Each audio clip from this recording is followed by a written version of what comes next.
El camino de la selección argentina para la Copa del Mundo de México 1986 fue muy difícil. La selección de Carlos Salvador Vilardo tenía que afrontar un grupo compuesto por Venezuela, Colombia y Perú y logró entrar al Mundial gracias a un empate 2-2 frente a la rojiblanca. La verdad que los resultados no fueron los mejores, de hecho fueron tan malos que era muy resistido Vilardo, que hoy en día todos idolatramos. Bueno, en aquel entonces los periodistas pedían que lo echen, aseguraban que Argentina solamente iba a pasar un papelón en el Mundial, no querían que vaya a México y hasta incluso se llegó a rumorear de una historia de que desde la Secretaría Nacional de Deporte querían cambiar el DT o hacerle la cama, como se conoce también en Argentina. La selección argentina concentró en las instalaciones del Club América de México. Allí los 22 convocados por Vilardo disputaron amistosos que la verdad que no terminaron de convencer, fueron contra equipos mexicanos y otros países, pero los jugadores no terminaban de entender la idea del técnico, tampoco la podían llevar a cabo, entonces todavía había muchas dudas con el entrenador, los rendimientos, los resultados, pero al fin y al cabo los 22 guerreros que fueron a disputar y a defender nuestra camiseta fueron Pumpido, Islas, Celada, Pasarela, Clausen, Cuchufo, Ruggeri, Brown, Garré, Borghi, Olarticoechea, Enrique, Tapia, Troviani, Batista, Justi, Bocini, Diego, Armando, Maradona, Almirón, Valdano, Burruchaga y Pasculi. Más allá de los malos resultados que cosecharon en todos esos amistosos, en la fase de grupos comenzaron muy pero muy bien. El primer partido fue victoria por 3-1 frente a Corea, con 2 goles de Valdano y 1 de Ruggeri. El segundo partido contra Italia, un encuentro que finalizó 1-1 con gol de Diego Armando Maradona. Y después, en la última fecha, Argentina ganó 2-0 frente a Bulgaria con un gol de Valdano y otro de Burruchaga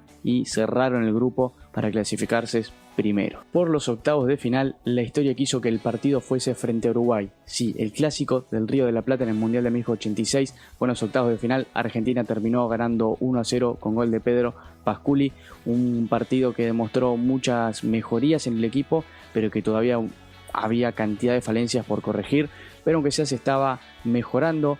Eso también hizo creer a la Argentina que ya era una hazaña haber mejorado, haber llegado ya hasta los cuartos de final. Se creía que hasta ahí iba a terminar la historia del combinado nacional en el Mundial, que no iba a haber más. Sin embargo, bueno, la Argentina logró demostrar que tenía un poco para más. En aquel entonces Vilardo seguía jugando con la formación 4-4-2 en rombo el mediocampo, que hoy se conoce más también como 4-3-1-2, y ahora vamos a repasar el 11. Se componía por Pumpido, Cuchufo, Brown, Ruggeri, Garré, Batista, Justi, Burruchaga, Maradona, Valdano y Pasculi. Desde un primer momento Carlos Vilardo utilizaba el 3-5-2, o bueno, también después con los movimientos de los futbolistas se podría decir 5-3-2, pero la realidad es que era un 3-5-2 bien marcado.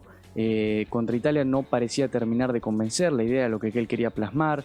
Después cambia, se sigue entrenando. La verdad que había muchos problemas con el sistema que el técnico realmente quería utilizar, que era este, repito, el 3-5-2. Sin embargo, el problema no era el entrenador, sino los intérpretes que terminaba eligiendo para que puedan terminar de entender la idea y cumplir las funciones que se requería en ese entonces. Mucho desgaste, sabemos que el 3-5-2 es una táctica que requiere mucho físico, mucho despliegue de sus futbolistas, y hay que realmente entenderlo y llevarlo muy muy bien a cabo. Por eso el partido por los cuartos de final del Mundial frente a Inglaterra sería un antes y un después para el combinado nacional y para todo el país, no solo por todo lo emocional que significó ese partido, sino también desde lo táctico para todo el cuerpo técnico. No solo que contra el partido de Inglaterra se empezó a mejorar la cara del equipo, sino que también hubo 2 cambios muy importantes, y en la inclusión del equipo fue el vasco Olarticoechea y el negro Enrique. Aparecieron, le cambiaron la cara al equipo tácticamente, eran los intérpretes que necesitaba el DT para poder llevar a cabo su plan y su idea de juego, que básicamente se basaba en neutralizar las virtudes del rival, del oponente, para a partir de ahí tomar fuerza, hacerse grandes y crecer desde las virtudes propias del equipo. Un líbero, 2 stopper y 2 laterales volantes, como le gustaba decirle a Vilardo, porque él creía que si eran carrileros solamente podían atacar por el carril, por las bandas, mientras que Vilardo quería que los jugadores laterales volantes también ataquen los espacios por dentro. Claramente un visionario, términos que se están utilizando hoy en día y que incluso todavía hay gente que no los termina de comprender, pareciera, y que solo el lateral puede atacar por las bandas. Bueno, El DT, Carlos Bilardo, como sabemos, era una mente avanzada en el fútbol y desde ese entonces ya quería implementar todas estas cuestiones. Y ahora sí, podemos hablar tranquilamente del famoso y tan mencionado 3-5-2 de la selección argentina que se quedó con el Mundial de México 86. A partir de este encuentro, Argentina formaría con Pumpido, Cuchufo, Brown, Ruggeri, Justi, Batista, Burruchaga, Enrique y Olarticoechea, Valdano y Diego Maradona. Sí, el mejor jugador de la historia y de la cancha, que en ese momento en el esquema parecía como una segunda punta, un segundo delantero, pero la verdad es que tenía la libertad de hacer lo que quisiera por todo el campo, ya fuese por tirarse para la derecha, para tirarse por la izquierda, bajar, subir, participar más de la finalización de la jugada, más de la creación.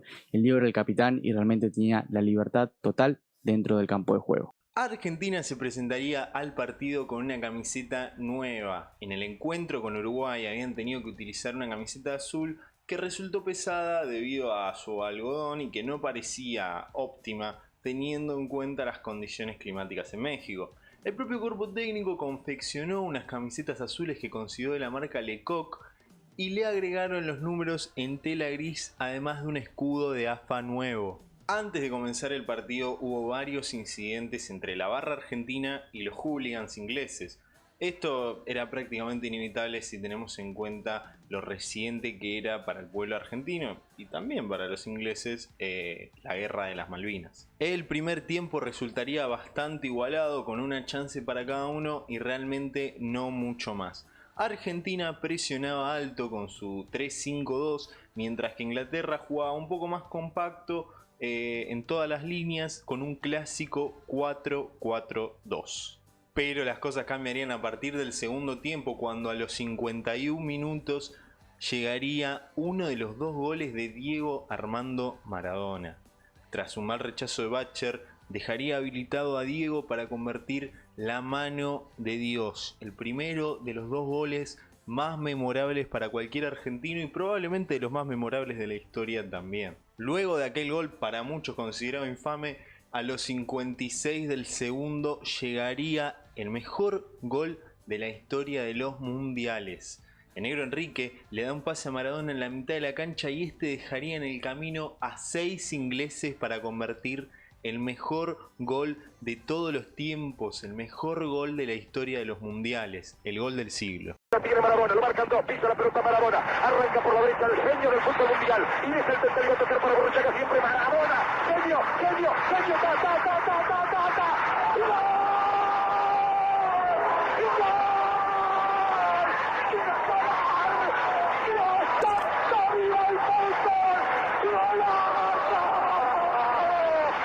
Inglaterra luego descontaría en el marcador con un gol de Gary Lineker, pero esto no sería suficiente. Argentina ganó por 2-1 y avanzó a semifinales. Con un mejor funcionamiento y con las cosas muchísimo más claras, teniendo en cuenta lo sucedido en el partido anterior, el seleccionado nacional derrotaría por 2-0 a Bélgica con un doblete de Diego sin tener mayores problemas y pasaría directo a la final. El encuentro final sería frente a Alemania Federal, que estaba dirigida por el histórico Franz Beckenbauer y que contaba con grandes jugadores como Lothar Matthaus o Karl-Heinz Rummenigge. El combinado alemán jugaba con 5 defensores, un sistema que era similar al del equipo argentino, pero tenemos que tener en cuenta que no era exactamente el mismo. Esto suponía un choque táctico bastante interesante. La final parecía controlada por Argentina, que a los 56 del segundo ya ganaba 2-0 con goles del Tata Brown y Valdano. El Tata Brown se había lesionado luego de un choque con un jugador alemán y siguió con una especie de cabrestrillo que se hizo él mismo al agujerear su propia camiseta. Pero las cosas se complicarían para el equipo de Bilardo porque en tan solo 6 minutos Alemania empataría las cosas con gol de Rummenigge y otro de Rudi Völler que había ingresado en el segundo tiempo. Y parecía que el partido se le venía encima a la selección. Pero el destino ya estaba marcado para la selección argentina, que en el minuto 83 y gracias a una gran asistencia de Maradona, Jorge Burruchaga anotaría el 3-2 final y Argentina se consagraría finalmente como campeón del mundo por segunda vez en su historia. Y bien, entonces hasta acá llegamos con este video súper especial para nosotros en un día realmente triste. Se cumple un año de la muerte de Diego, queríamos homenajearlo y para eso hicimos este SM Retro donde hablamos de la selección campeona de 1986. Si te gustó este video, te pedimos por favor que nos dejes un like, un comentario, una compartida, una suscribida, que es muy importante para que te enteres de todos los videos que vamos a ir subiendo, que vamos a seguir subiendo videos. Y que a nosotros nos ayuda un montonazo para crecer. Esperemos que te haya gustado un video que para nosotros realmente es muy especial. Es una suerte de homenaje el que podemos hacer nosotros, por lo menos desde acá, al mejor jugador de todos los tiempos, al que realmente sintió la camiseta como ninguno, un jugador que siempre fue argentino por sobre todas las cosas, y creo que eso es una cosa muy importante, algo que solamente podía hacer Diego. Las cosas que generaba Diego no las generó nunca nadie más, y está bien que así sea. Era un símbolo y realmente no podemos creer todavía que se nos haya muerto. No solo él, también hay un homenaje acá a Cuchufo y al Tata Brown, que también nos dejaron, y a todos los campeones del 86, pero sin duda el homenaje principal es para el Pelusa, que logró cumplir aquel sueño que tenía de chico de salir campeón del mundo. Mis sueños son dos. Mi primer sueño es jugar en el Mundial y el segundo es salir campeón.